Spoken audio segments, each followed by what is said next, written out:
ना जाना कि मैं कौन हाँ। मेरा जन्म जलंधर ਦੇ ਵਿੱਚ ਹੋਇਆ। मैं बिजनेसमैन फैमिली ਦੇ ਵਿੱਚੋਂ ਸੀਗਾ। कंप्यूटर इंजीनियर ਸੀਗਾ। अपनी पढ़ाई मैं चंडीगढ़ तो कंप्लीट की। नशे करने शुरू किए सिर्फ शौकिया तौर के उत्ते। और मैं गुस्सा करना जो क्रिश्चियन लोगों ने मेरे घर प्रार्थना करने आना गाला कढ़निया मैं उन्होंने, लेकिन मैं नहीं सी जानता कि मैं जीवित परमेश्वर के नाल पंगा ले रहा।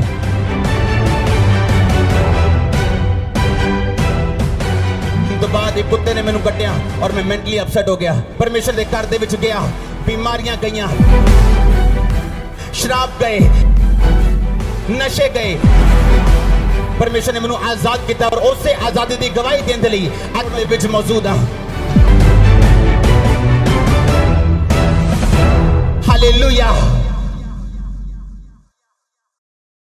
जोर से हालेलुया बोलो, जोर से।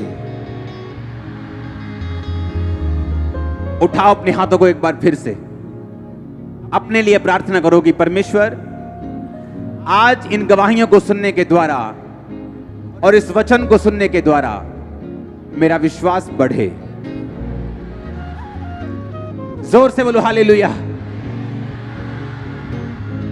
सुनो सुनो मेरी बात, आप मुझे देख रहे हैं, मैं एक विश्वास का प्रोडक्ट हूं।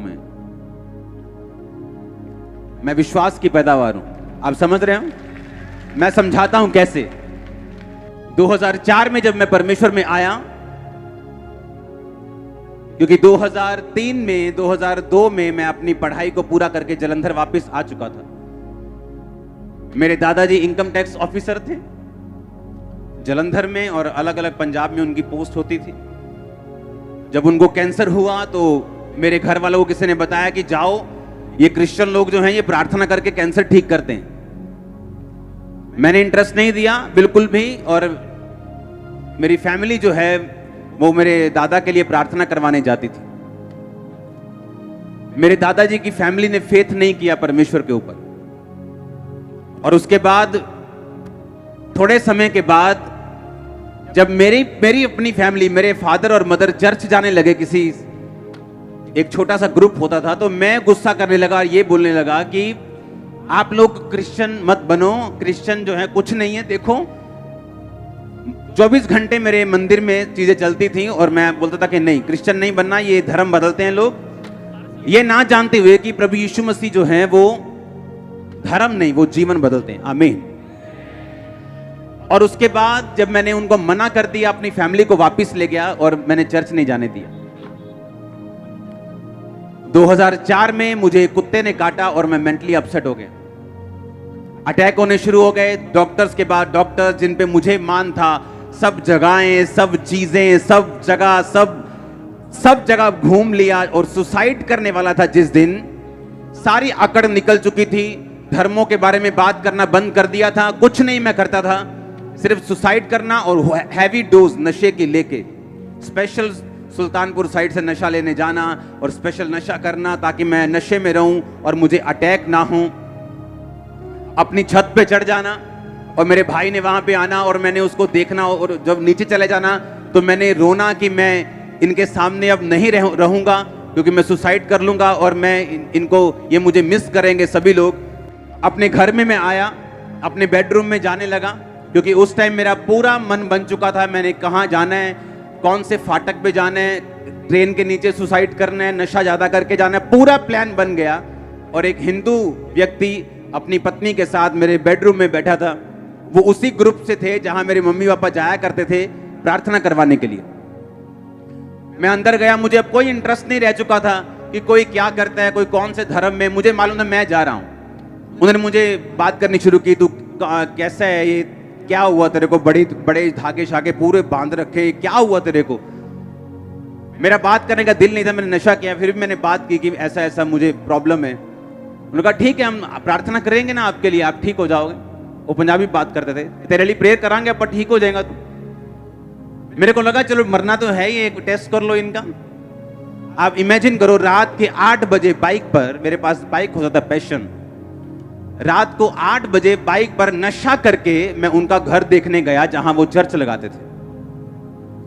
और नशा किया हुआ अंदर में गया और मेरे सिर पर हाथ रख के प्रार्थना हुई। और पहली प्रार्थना में जो मुझे करंट लगा, मुझे मालूम था कि कुछ तो है।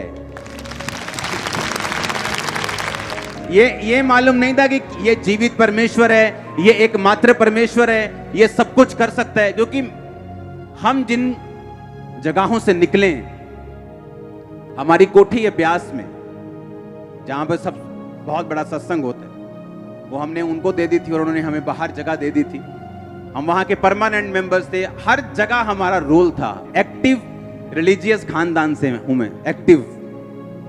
ऐसा नहीं था कि हम परमेश्वर को मानते नहीं थे, नो, एक्टिवली मानते थे सबको। जहां मैं पढ़ता था वहां सब मेरे 90% दोस्त सरदार थे, तो उनके साथ में जगह जाता था, हर जगह हर चीज मुझे मालूम थी। लेकिन इस बीमारी ने और इस मुसीबत ने, जब असली में मैंने हल ढूंढा, मुझे इतना तोड़ दिया। क्योंकि अगर मैं ना टूटता, मैं उसी घमंड में रहता। क्योंकि धर्म इंसान ने बनाया, यीशु मसीह ने कोई धर्म नहीं बनाया, परमेश्वर ने कोई धर्म नहीं बनाया। उसने नहीं कहा तू ईसाई बन जा, उसने नहीं कहा नहीं पहले अपना नाम पीटर रखेगा तो मैं तुझ पे दया करूंगा, अपनी कास्ट चेंज, उसने कुछ नहीं कहा। और जब मैंने बाइबल पढ़ी तो उन्होंने कहा कि पूरी बाइबल में ईसाई धर्म नाम का शब्द तक नहीं। अगर तू बाइबल पढ़ेगा तो तू होगा और परमेश्वर होगा, तेरे गुनाह होंगे, पाप होंगे, जिसकी वजह से तू मुसीबत में है। तूने विरोध किया परमेश्वर का, तूने गालियां दी परमेश्वर को, और तूने कहा कि मेरे घर में ये क्रिश्चियन लोग एंटर नहीं करने चाहिए, मुझे बुरे लगते हैं लोग। और परमेश्वर तुझको ढूंढ रहा है और तुझको वो पुकार रहा है, तुझ पे दया कर रहा है। और पहले दिन की प्रार्थना के बाद मुझे समझ आ गई थी कि परमेश्वर है। मैं आपको पता क्यों कह रहा हूं? क्योंकि जब लोग मुझे देखते हैं उन्हें लगता है कि मैं आसमान से स्वर्गदूत उतरा हूं। उन्हें यह नहीं मालूम मेरी हिस्ट्री क्या है, मेरा बैकग्राउंड क्या है। मैं आपसे 10 गुना ज्यादा पापी था जब मैं परमेश्वर में आया हूं। अब परमेश्वर में मैं आ गया, मैंने उनका घर देख लिया, उसके बाद प्रार्थना करवाई। एक छोटी सी बाइबल, नया नियम उन्होंने नीले कलर का दिया, बोला पढ़ना। मैंने कहा ठीक है जी, ये पेपर ले लो, रोज 20 मिनट प्रार्थना करना। मैंने कहा 20 मिनट तो बहुत ज्यादा, 20 मिनट ठीक है, कोई बात नहीं। तेल मसा करके दे दिया, पानी मसा करके दे दिया, अच्छा इसको लगाना, ठीक है। और मेरे को जुआ खेलने की आदत थी, मैं पूल का चैंपियन था, पूल होता है ना, और जब जुआ खेलना पूल में लड़कों के साथ, बैटिंग लगानी लड़कों के साथ। एक शाम मेरी लड़के के साथ लड़ाई हो गई वहां पे जुआ खेलते वक्त, जिसके साथ मेरा जुआ चल रहा था।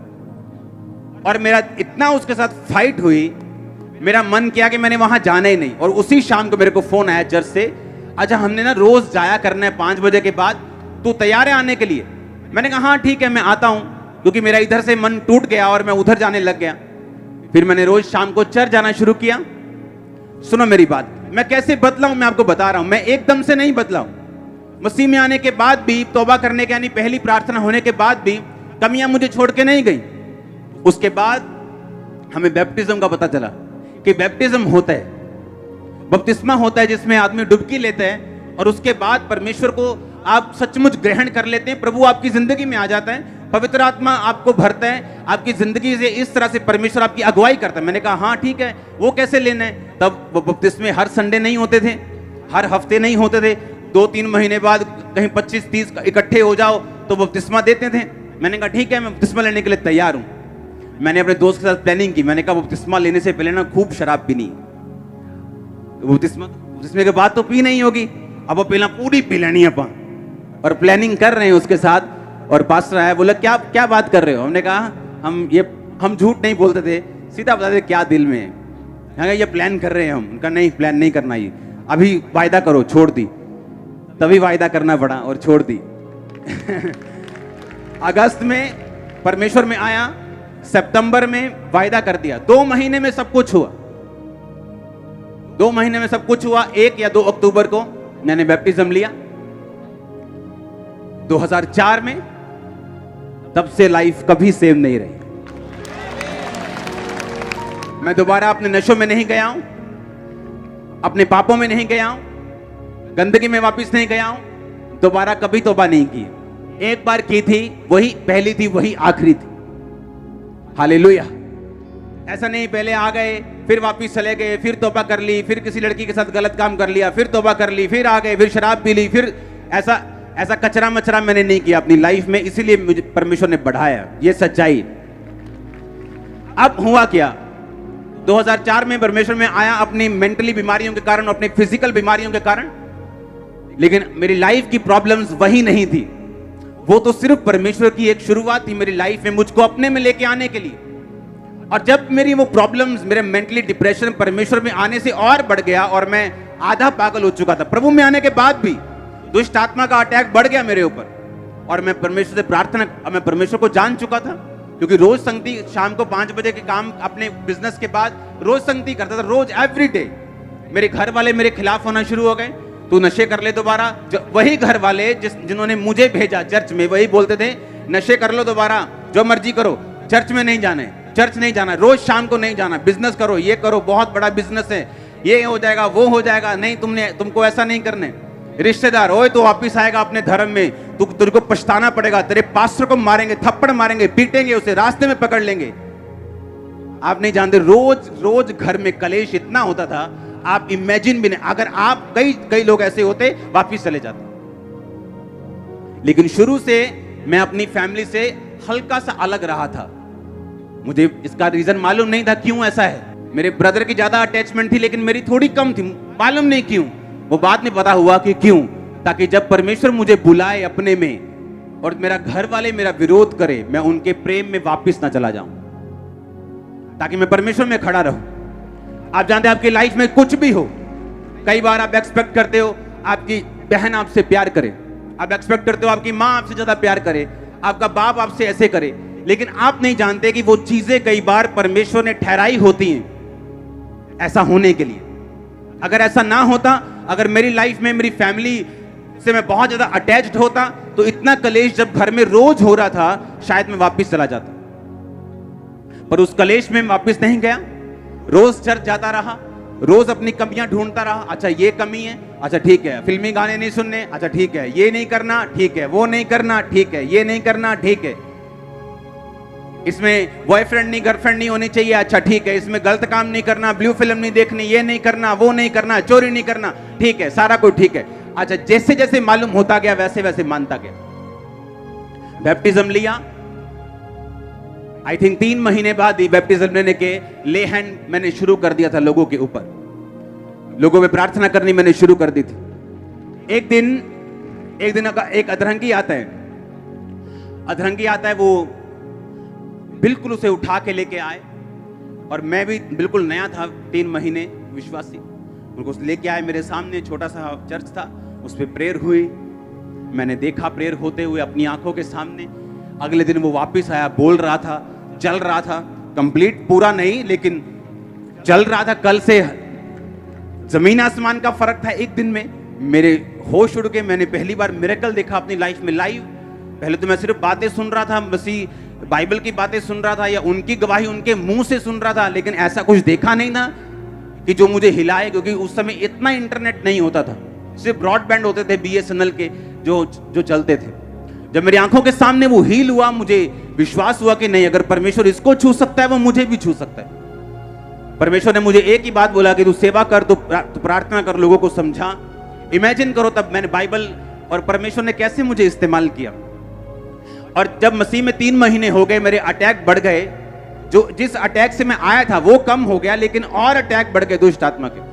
उसकी वजह से मुझे क्या हुआ कि मुझे रोज बाइबल पढ़नी पड़ती थी, क्योंकि जैसे मैं बाइबल पढ़ता था अटैक कम होने शुरू हो जाते थे।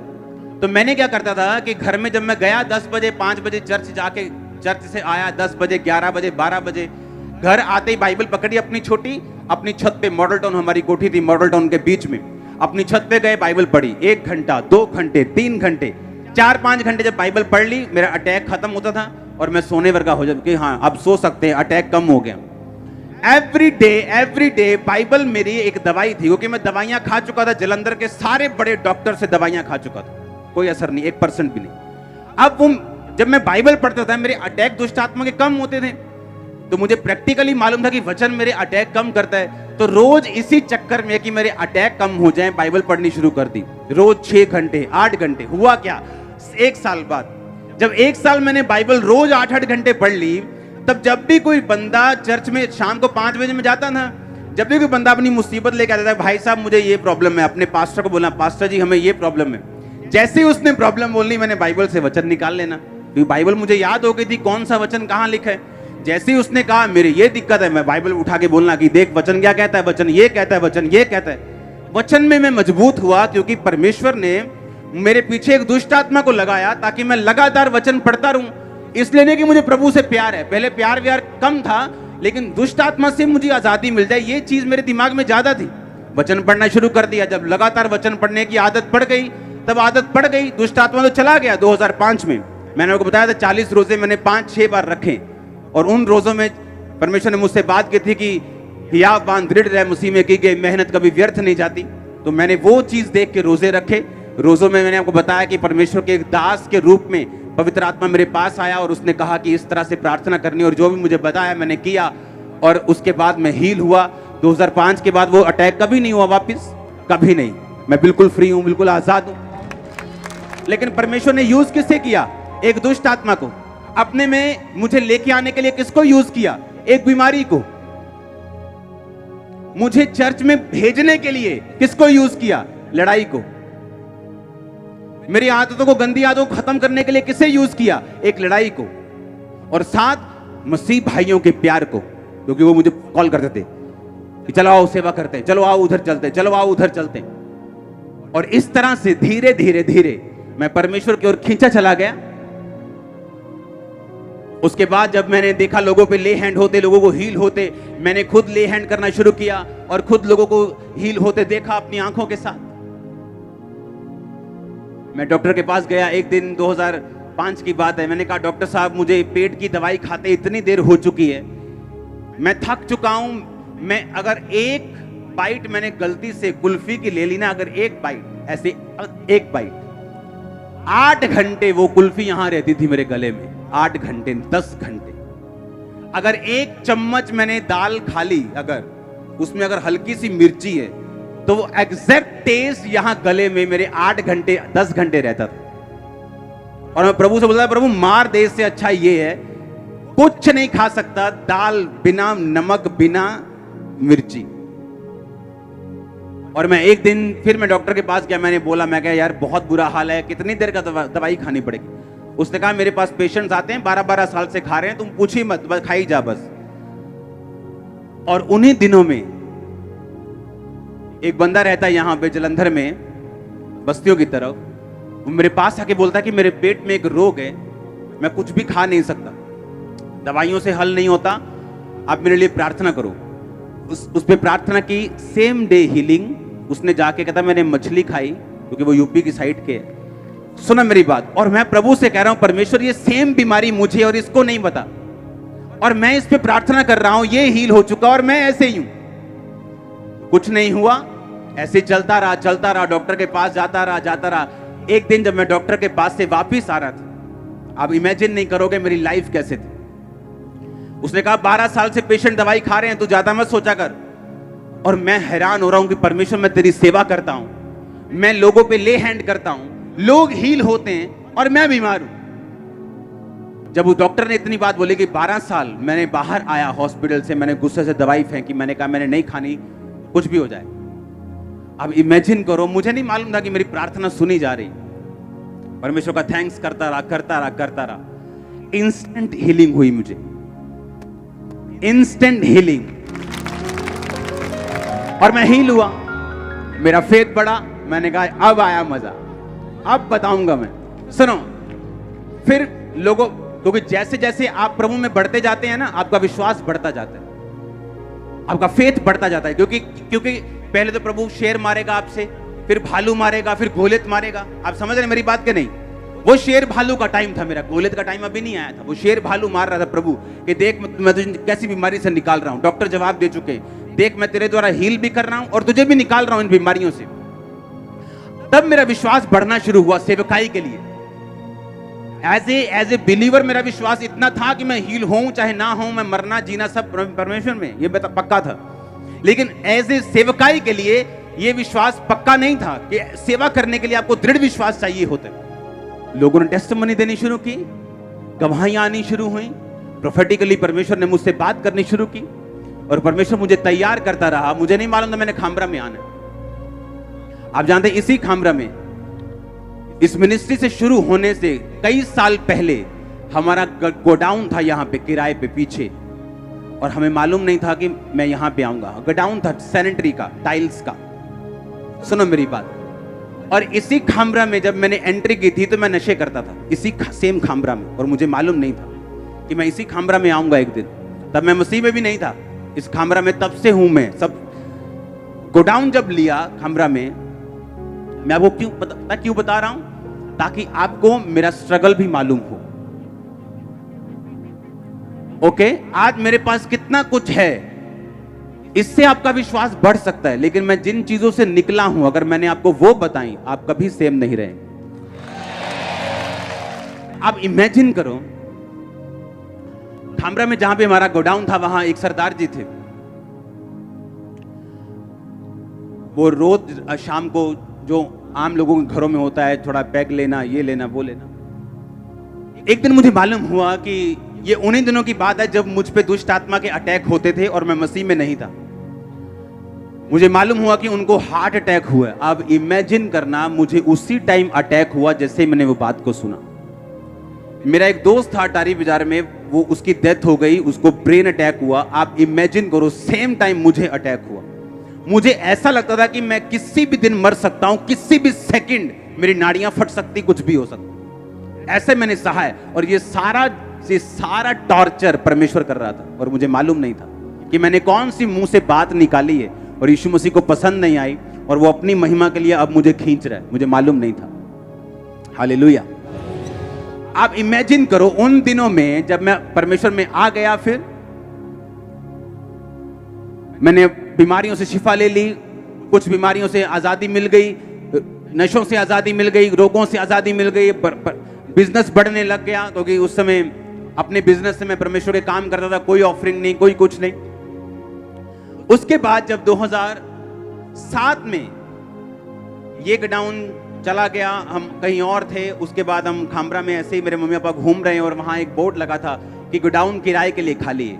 मेरे मम्मा पापा ने बात की कि हमें, हमारा बिजनेस बहुत बढ़ चुका है, तो हमें गोडाउन चाहिए बड़े बड़े। उन्होंने कहा ठीक है, आप हमारा गोडाउन ले लो। तब हम खामरा में आए 2007 में। 2007 में मैं यहाँ पे आया। जब हमारा यहाँ पे गोडाउन होता था खामरा में, तब हम मॉडल टाउन शायद रहते थे। सिर्फ गोडाउन यहाँ पे था, क्योंकि हमारा बिजनेस बहुत बढ़ चुका था। अब 2007 में जब मैं यहाँ पे आया, अब इमेजिन करो, अभी भी मेरी लाइफ की मेजर प्रॉब्लम्स हल नहीं हुई थी, अभी वैसी ही थी। जो प्रॉब्लम तो परमेश्वर ने डाली थी, अभी वही हल हुई थी।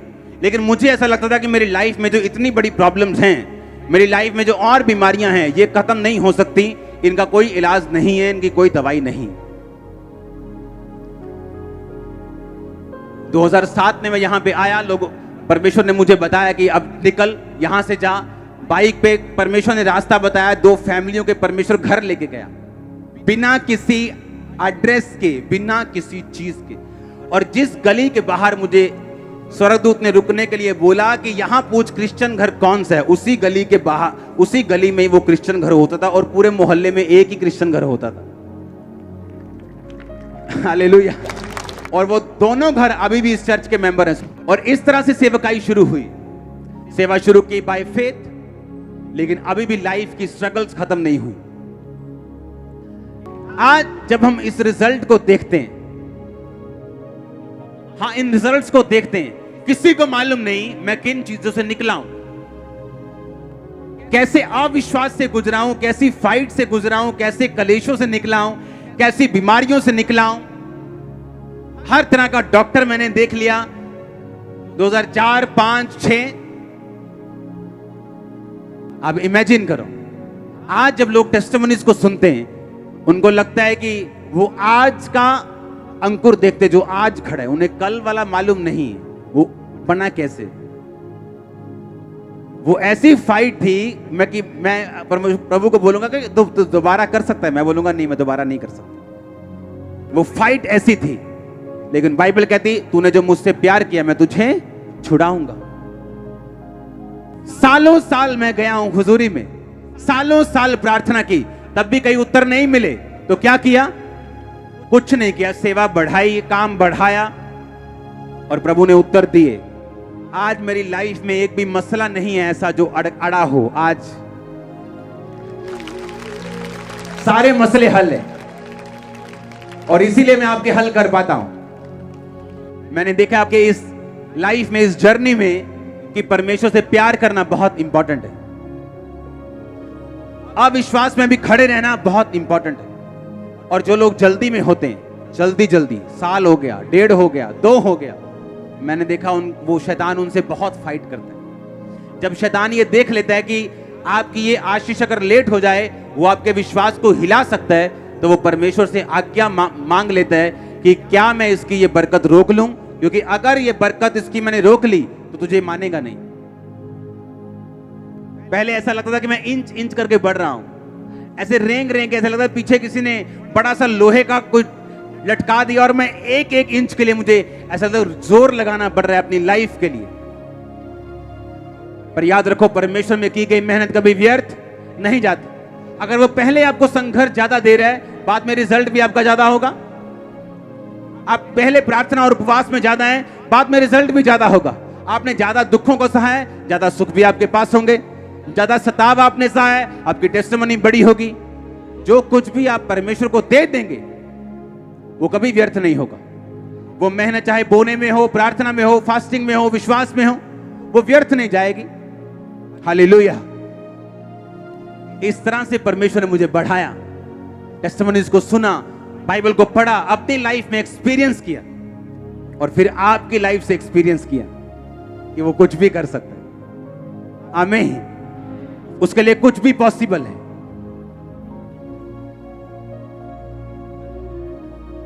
अपने हाथों को उठा, बोलो थैंक यू जीसस। फिर से बोलो ऊंची आवाज में,